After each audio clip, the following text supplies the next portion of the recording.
आजाद भारत की मानसिकता क्या होनी चाहिए?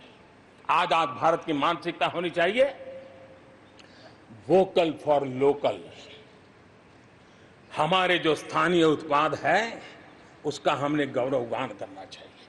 हम अपनी चीजों का गौरवगान नहीं करेंगे तो उसको अच्छा बनने का अवसर भी नहीं मिलेगा, उसकी हिम्मत नहीं बढ़ेगी। आइए हम मिलकर के संकल्प लें, आजादी के 75 साल के पर्व की ओर जब कदम रख रहे हैं तब वोकल फॉर लोकल का जीवन मंत्र बन जाए और हम मिलकर के भारत की उस ताकत को हम बढ़ावा दे दें। मेरे प्यारे देशवासियों, हमारा देश कैसी कैसी कमाल करता है, कैसे कैसे आगे बढ़ता है, इस बात को हम भली भांति समझ सकते हैं।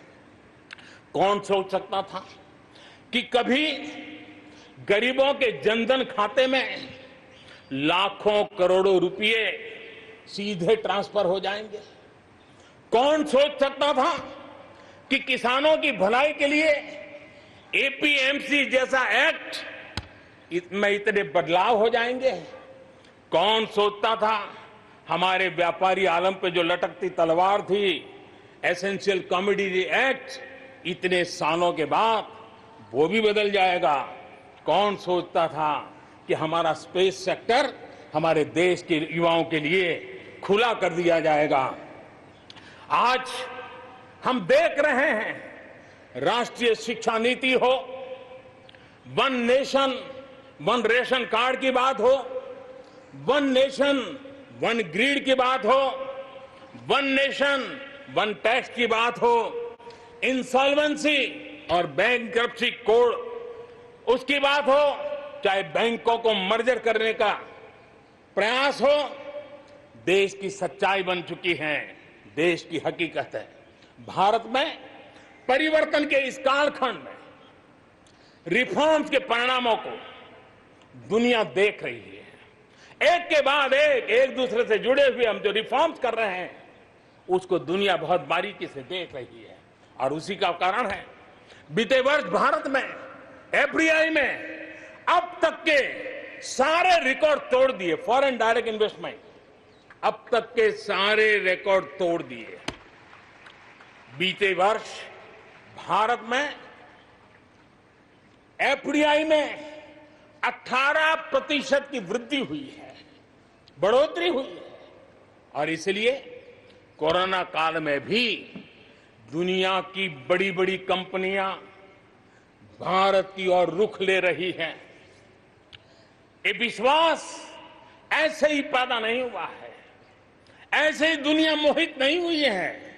इसके लिए भारत ने अपनी नीतियों पर, भारत ने अपने लोकतंत्र पर, भारत ने अपनी अर्थव्यवस्था की बुनियाद की मजबूती पर जो काम किए हैं उसने ये विश्वास जगाया है।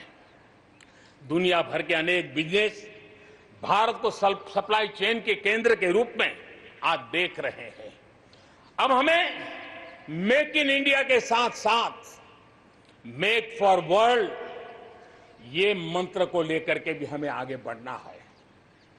130 करोड़ देशवासियों का सामर्थ्य, जब एक ही समय में, जरा याद कीजिए पिछले कुछ दिन, और 130 करोड़ देशवासियों के सामर्थ्य के लिए गर्व कीजिए।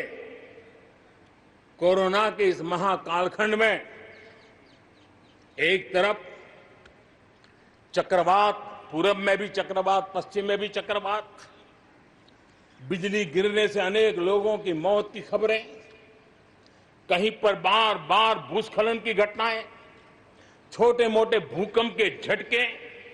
इतना कम था तो हमारे किसानों के लिए टिड्डी दल की आपत्तियां आई। न जाने एक साथ एक के बाद एक मुसीबतों का अंबार लग गया, लेकिन उसके बावजूद भी देश जरा भी अपना विश्वास नहीं खोया। देश आत्मविश्वास के साथ आगे बढ़ता जाया गया।